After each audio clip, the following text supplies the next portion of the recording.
Dore ingingo nkuru twabateguriye. Perezida w'u Rwanda Paul Kagame yatangaje ejo ko igihugu cye n'Ubufaransa bifite amahirwe yo kunoza umubano, ariko avuga ko atabuhatira gusabira imbabazi byabaye mu Rwanda. Icy'ingenzi ni uko Ubufaransa ukora icyo bwumva kiboneye. Ikintu kibi nakora kandi nkifuza gukora ni ukugira nsaba gusaba imbabazi. Perezida Paul Kagame uri byitabiriye inama ibera mu Bufaransa yiga ingamba zafatwa kugira ngo ubukungu bwa Afurika buzahurwe nyuma y'icyorezo cya COVID-19. Ibyo Perezida Paul Kagame yavugiye mu Bufaransa byakiriwe bite?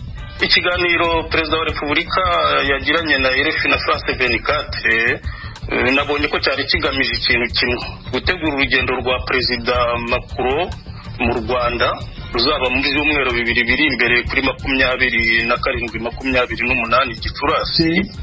Professeur Paul Kananiwa, impuguke mu byerekeye umutekano na politiki mpuzamahanga. Ikiyaga Tanganyika gikomeje gusendera kikangiza imirima y'impunzi z'Abarundi. Nari mnitomati ndarima amashu n'imyumbati yo ku musozi. Tomati zatwawe na Mutambara be n'amashu, none imyumbati nayo yo ku musozi naziga nayo urudengeri rw'amazi rwaciye ruyitera kubera imvura nyinshi nayo nyene yumye. Umwe mu mpunzi z'Abarundi ziri mu nkambi ya Rusenda na Mulongwe. Ayo makuru kimwe nandi avugwa hirya no hino ku isi ni mu kanya, mugume ku maradiyo yanyu. Duhere ku makuru avugwa hirya no hino ku isi, mwateguriwe kandi mugezwaho na mugenzi wacu Aloyize Bigirimana. Aloyize, wongeye kwirirwa. Mwiriwe Veniste. Amakuru avuga ku mugabane wa Afrika, sentare mpuzamakungu mpanabyaha CPI ejo ku munsi wa mbere yaragabishije abacangero hamwe n'izindi nteko mvamakungu ziri muri Libya ko bashobora kuzokurikiranwa. CPI isaba ko ibigo bifungirwamwo abantu muri Libya byugagwa kuko bikorerwamwo ibyaha bihohotera ikiremwa muntu. Fatou Bensouda arongoye CPI yabwiye akanama ka ONU kajejwe umutekano ku isi kariko kihweza ikibazo ca Syria ko ibiro vyiwe vyaronse amakuru ko izo nteko zica abantu muri Libya. Kubwa ONU abacangiro barenga 200,000 hamwe n'inteko mvamakungu baracariko barungikwa muri Libya. Aba basirikare barimwo aba Turkiya hamwe n'abacangiro bava mu Burusiya, Sudani hamwe na Chad. Ubufaransa buvuga ko buzohanagura amadeni angana n'imiliyaridi 5 z'amadolari buheraniwe na Sudani. Ubudagi nabwo bwemera guha imfashanyo ico gihugu. Ni mu nama yo gufasha Sudani no kuzamura ubutunzi bwa Afrika bwasubijwe inyuma na COVID-19 iri kibera i Paris mu Bufaransa. Iyo nama ikoranije abakuru b'ibihugu bya Afrika barenga 10 hamwe n'intumwa ziserukira amashirahamwe mpuzamakungu y'ubutunzi, ubumwe bwa Buraya hamwe n'Ubushinwa. Perezida Emmanuel Macron w'Ubufaransa yavuze ko yashimye ko kubona leta fata kibanza ya Sudani iriko irongorera igihugu kuri demokarasi kerekana ko ico gihugu gikwiye gushigikirwa mu butunzi na politike. Umuyobozi mukuru w'ishyirahamwe mpuzamakungu ryita ku magara y'abantu OMS avuga ko intara ya Tigre muri Ethiopia iri mu bihe biteye ubwoba. Tedros Adhanom Ghebreyesus yamuka muri ico gihugu nyene ca Ethiopia yavuze ejo ku munsi wa mbere ko abantu bariko bicwa n'inzara, ibitaro n'amavuriro byasambuwe hamwe no gufata abakenyezi ku nguvu byiyongereye muri iyo ntara ya Tigre. Tedros yavuze ko abantu bashika 5,000,000 muri iyo ntara bakeneye imfashanyo zihuta cyane cyane iz'ibifungurwa. Haruhande y'iyo nzara, ibindi bihumbi amajana y'abantu barataye ingo zabo n'abarenga 60,000 bahungira mu gihugu kibanyi ca Sudani. Washington, ijwi rya Amerika. Mu makungu, igisata c'ishiramwe mpuzamakungu ONU cita ku bifungurwa PAM cyavuze ko congereje imfashanyo ku bantu barenga 51,000 mu buraruko bwa Gaza mu gihe atakimenyetso cy'uko intambara na Israeli iriko irahagarara vuba. Ishiramwe PAM rivuga ko rikeneye $14 z'amadolari zizofasha abo banyagihugu mu mezi 3.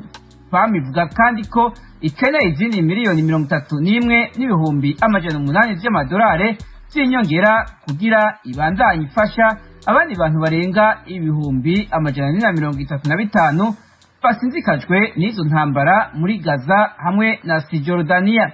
Izo mfashanyo zikazohabwa abanyagihugu mu buryo bw'amafaranga. Leta z'Ubumwe za Amerika iriko irafata intambwe nshasha zizotuma umuhari w'iterabwoba wa leta ya Kisilamu utoroherwa kunguruza amafaranga yawo arimwo ayuhabwa nk'utuganuke aciye mu bihugu vya Syria na Turukiya. Ubushikiranganji bw'ikigega muri Amerika ejo ku munsi wa mbere bwatangaje ibihano ku bantu 3 hamwe n'ishirahamwe rimwe bose bagize uruhara muco abategetsi bise kwari guha amafaranga uwo mugwi w'iterabwoba. Umwe mu bahanywe ni Ala Kanfura, yagirizwa kuba yakoresheje ikompanyi yo muri Turukiya ikora ivyo guhanahana amafaranga, akaba ngo yarongikiye abategetsi bakuru ba ISIS muri Syria ibihumbi by'amadolari. Naho mu myaka 2 heze amakungu yatangaje ko umuhari w'iterabwoba wa leta ya Kisilamu watsinzwe, abategetsi ba Amerika bagereranya ko uwo muhari ugifise mu bubiko amamiliyoni y'amadolari. Mu ntango z'uyu mwaka ubushikiranganji bw'ikigega bwa Amerika bwagereranije ko ayo mafaranga ashobora kuba arenga imiliyoni 100 z'amadolari.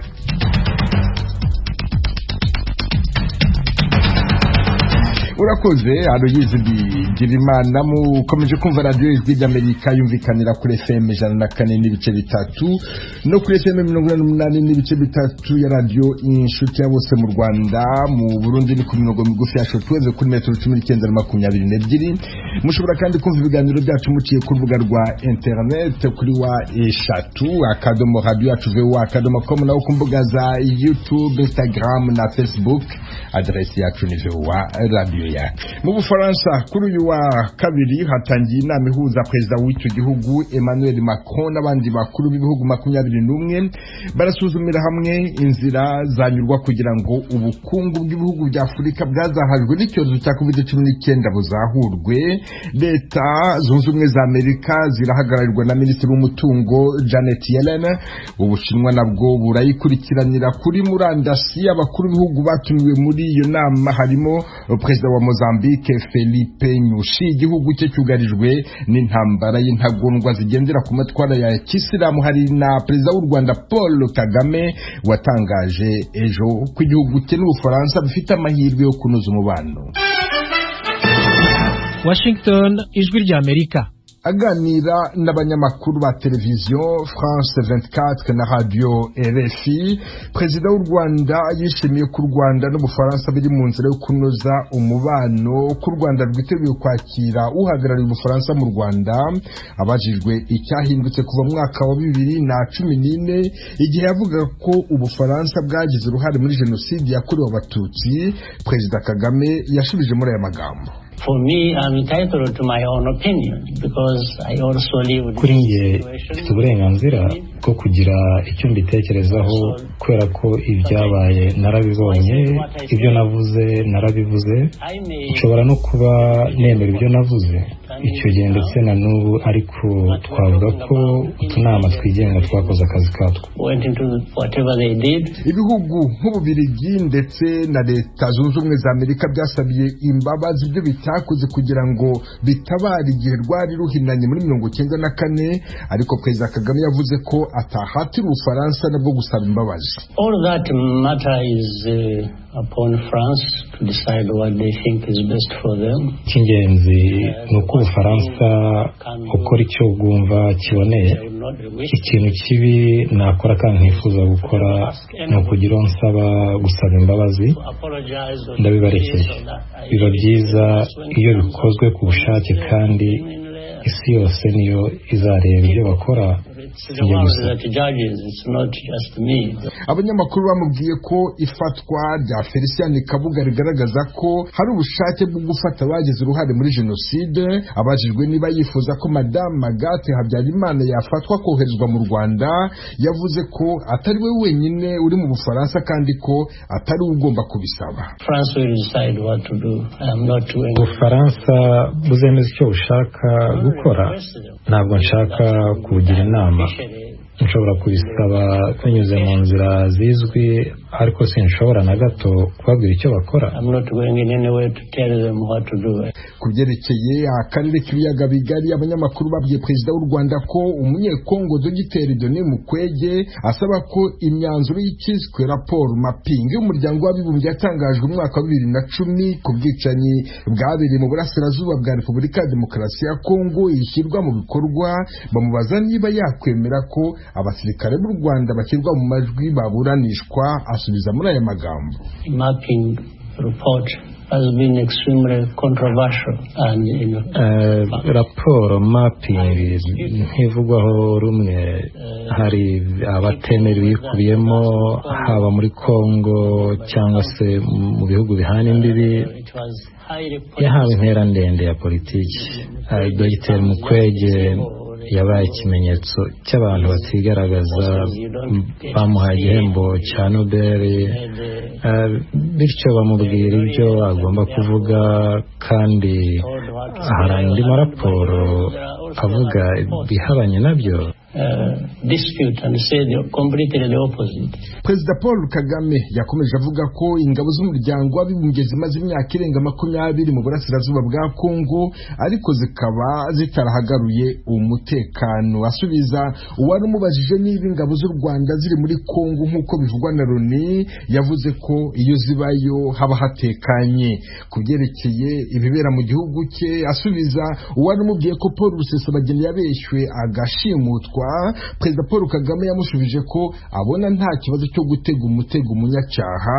Yashubije kandi uwamubajije niba yakwemera ko habaho iperereza ryigenga ku rupfu rwa Kizito Mihigo, amusubiza amubaza niba abona u Rwanda rukwiye narwo kujya rusaba ko habaho iperereza ryigenga ku bibera mu Bufaransa. Perezida Paul Kagame yarangije ikiganiro asubiza umunyamakuru wamubajije niba mu myaka 3 azongera kwiyamamariza kuyobora u Rwanda.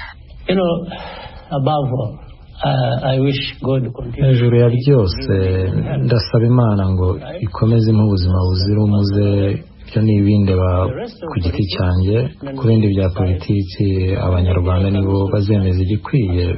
Nanjye nshobora gufata icyemezo nubwo abanyarwanda baba bavuga ko babishaka, nubwo ari ikintu gikomeye. Nshobora kubabwira ko nshaka guhindura akazi. Amaze imyaka 21 ayobora u Rwanda. Itegeko nshinga rimwemerera ko ashobora kongera kwiyamamaza kugeza mu mwaka wa 2034. Washington, Ijwi ry'Amerika. Ikiganiro cya Perezida Paul Kagame cyakurikiranywe n'abanyarwanda bari mu gihugu imbere ndetse n'abari hanze. Impuguke n'abasheshenguzi bacyakiriye bate? Ndi kumwe na Professeur Paul Kananura, impuguke mu by'umutekano na politiki mpuzamahanga. Professeur Kananura, wiriweho? Mwiriwe neza, murakomeye cyane, nshimiye Imana. Ndakomeye kandi ndagushimiye. None kira kiganiro cya Perezida Paul Kagame wacyakiriye ute? Ikiganiro Perezida wa Repubulika yagiranye na RFI na France 24, nabonye ko cyari kigamije ikintu kimwe: gutegura urugendo rwa Perezida Macron mu Rwanda ruzaba mu byumweru 2 biri imbere kuri 27-28 Gicurasi. Ibindi byose byari ugusasira urwo rugendo ruzashimangira imibanire myiza hagati y'ibihugu byombi. None ni iki kigaragaza ko yateguraga urugendo mu byo yavuze? Mu byo yavuze urabona ko ikibazo cya mbere cyari gishingiye kuri ziriya raporo zerekanye imikorere y'Ubufaransa mu Rwanda, ugasanga ariko icyari kigamijwe muri izo raporo ari umubano mwiza ubu ngubu uri hagati y'ibyo bihugu byombi, noneho ukazaba ugiye gushingira ku kuri aho gukekana no kuregana. Ngira ngo hari naho nyine Perezida wa Repubulika baje kumubaza bati ubundi mwavugaga yuko Abafaransa bijanditse muri jenoside yakorewe abatutsi mu Rwanda, aza kuvuga ko ari igitekerezo cye, ibyo bishaka kuvuga yuko atari ihame rya leta y'u Rwanda cyangwa se nk'igihugu nk'u Rwanda. None se mu byo Perezida Paul Kagame yavuze hari ugushaka kugaragara wabonyemo ko gushaka kwibagirwa ibyabaye kugira ngo bubake amateka mashya? Ibyo ngibyo birahari kandi bimaze iminsi. Ngira ngo igihe bapresentantaga na raporo y'u Rwanda, Minisitiri w'Ububanyi n'Amahanga yavuze ko ibyabaye atari ibyo kurega, ahubwo ibiri muri iyo raporo atari ukugira ngo hazabe imanza, ahubwo ari ukugira ngo bashingire ku kuri, bagire umubano mwiza nk'ibihugu byose, buri wese ashobora kubonamo inyungu ze, kari by'u Rwanda rwifuza kandi n'Ubufaransa nibyo bwifuza. Ku byo Perezida wa Repubulika yavuze birebana n'akarere u Rwanda rurimo, byo wabyakiriye ute? Ngira ngo ikibazo bamubajije ni icyerekeranye na Kongo. Yerekanye ku kibazo cy'umutekano muke uri mu burasirazuba bwa Kongo, yerekanye ko ari ikibazo cy'abakongomani, yerekana ko ari ikibazo kimaze igihe, yerekana ko MONUSCO idakora akazi kayo neza, bigatuma Loni idakora inshingano yagombye zo gukora ibyo bibazo byo kugarura amahoro n'umutekano muri kariya karere, ndetse anavuga ko ibyo ari byo byose azafatanya n'icyo gihugu kugira ngo bagarure umutekano muri ako karere. Ibyo ni uko yabivuze, ariko se wowe uko yabivuze wabonye yabisobanuye uko bikwiye, cyangwa se uko yabisobanuye nk'amwe bashakashatsi basesenguzi mu bisoma mwiki? Ntabwo bashobora kuvuga ku byo umukuru w'igihugu yavuze ngo ntabwo yabisobanuye uko bikwiye. Yabisobanuye uko agomba kubisobanura nk'umukuru w'igihugu akurikije inyungu z'igihugu cye. Yabisobanuye mu bushobozi n'ubushishozi afite, ahabwa n'ububasha n'amategeko n'inzego z'igihugu zakora ibyo bintu. Ntaho rero umusesenguzi yaza gushingira avuga ngo ntabwo ari byo gusa. Ikibazo cyo muri kariya karere nyine ni igiteye inkeke, abaturage baricwa, abandi barava mu byabo, ni ibintu bimaze imyaka irenze 20. Icyo kibazo kigomba kurangira, ariko rero kirimo barusahurira mu nduru. Urumva rero nk'ibyo barusahurira mu nduru, umukuru w'igihugu ntashobora kubivuga kuko biba biri mu by'amabanga, bikaba biri no mu nyungu z'ibihugu byinshi cyane. Hari hashize iminsi bamwe mu batavuga rumwe n'ubutegetsi hirya no hino ku isi ndetse n'aho ngaho mu Bufaransa bavuga ko Perezida wa Repubulika y'u Rwanda Paul Kagame atagaragara, ndetse bamwe bakajya naho bavuga yuko ashobora kuba yaritabye Imana. Noneho mwamubonye aho ngaho mu Bufaransa, nkamwe musesengura murabivuga ku iki? Icya mbere ibyo ngibyo birekera babivuga. Ukwitaba Imana k'umukuru w'igihugu kuvugwa na guverinoma gusa niyo yonyine bibifitiye uburenganzira. Abandi babivuga ntabwo baba bafite mu rwego rw'amategeko. Yewe n'umuryango we ntushobora kuvuga ko yitabye Imana igihe cyose guverinoma itarabitangaza ngo ibe yafashe n'ibyemezo byo kugira ngo hatagira igihungabana. Icyo nicyo cya mbere. Icya kabiri ni uko abanyarwanda bahugira mu bintu bibarangaza, aho kureba ibibazo bikomeye abaturage bafite ngo ari byo babasha gukemura. Ubwo rero ibyo ngibyo ni ibyo kurangara, abashaka kurangara nyine umuntu arabibarekera. Professor Paul Kanandura, ndagushimiye cyane ku bw'aka kanya wahaye Ijwi ry'Amerika. Murakoze cyane. Imvura nyinshi ikomeje kugwa mu burasirazuba bwa Repubulika ya Demokarasi ya Kongo yongereye amazi y'ikiyaga Tanganyika gikomeje gusendera kikangiza imirima y'impunzi z'abarundi ziri mu nkambi ya Lusenda na Murongwe. Baratakamba babibwiye mugenzi wacu Vedaste Ngabo. Twarimye izuba ratangura riraka, imirima iruma, none imvura nayo yagize ngwigwe icatwara ibintu mu kigobe. None ibyo twarimye ku musozi nabyo ngize atwara n'ibidengeri by'amazi. Nukuri tugiye gupfa n'inzara, barantukigira ico tuzobagaburira kubera imirima yose twarimye yamaze gutwarwa, ibindi nabyo byumye na kubera amazi menshi. narimye itomati ndarima amashu n'imyumbati yo ku musozi. Itomati zatwawe na Mutambara be n'amashu, none imyumbati nayo yo ku musozi naziga nayo urudengeri rw'amazi rwaciye ruyitera kubera imvura nyinshi nayo nyine yumye. Ubu rero hateye amazi, umwuzure warateye ibintu birazama byose. Ubu turi mu buhombe, bari twarimye umuceri, turima n'ivyema, turima n'ibigori. Ubu turicaye nyine ntacyo turiko turakora kuko twari twashizeyo umutahe twiteguye kuronka inyungu, ariko ubu twahombye umutahe n'inyungu byose. Ubu turicaye kubera Tanganyika yaraduze, twarimira mu kiyaya. Jewe twari twarimye kare 8 z'umuceri, umwe twari tumaze gushiramo umucunzi acunga inyoni, izo ziragera n'izindi twari tumaze kubagara. Ivyema zari kare 5 bivanze n'ibigori. Nk'ubu muri iyi minsi nta naba bariko barima kwitanganyika. Ijya nkengera y'itanganyika yose twara turimaho yose ubu yose yamaze kuzura amazi.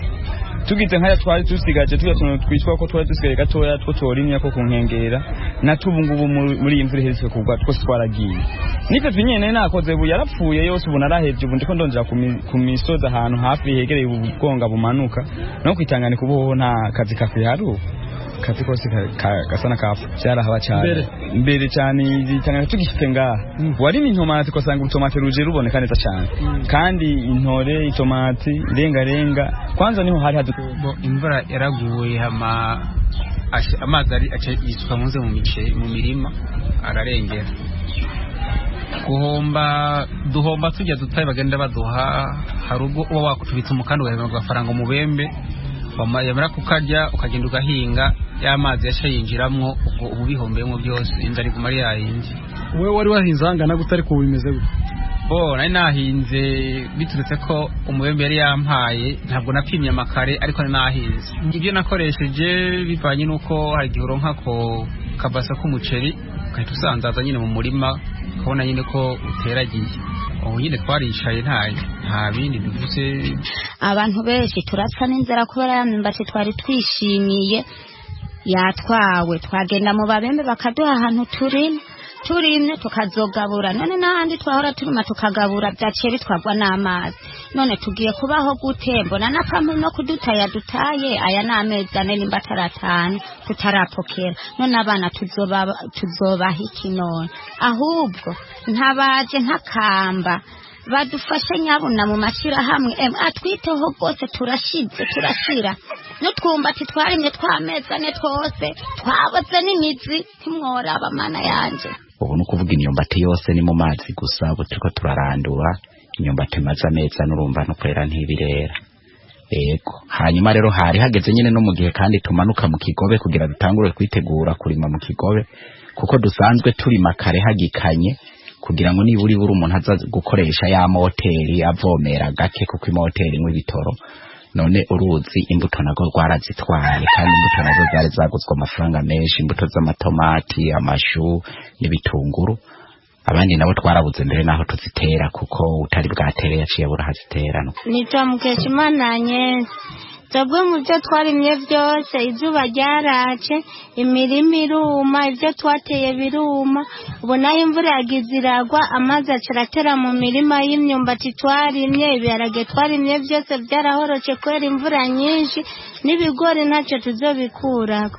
Dushaba rero amashirahamwe yogerageza kutugarukira ko ikadufasha kugira ngo inzara iriko iratwica ngaha ntacyo dufise tuko turarya, nibagerageze batugarukire ko kugira turonke icyo turya.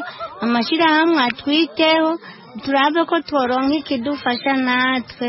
Nongera ukuntu mu Burundi igice kinini cya zone Gatumba iri muri komine ya Mutimbuzi mu ntara ya Bujumbura hamwe na komine Gihanga muri Bubanza bihana imbibi nacyo gikomeje kurengerwa n'inyuzure y'amazi.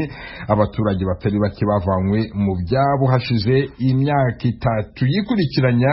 Mu Gatumba hahora havugwa imyuzure ituma abaturage bava mu byabo.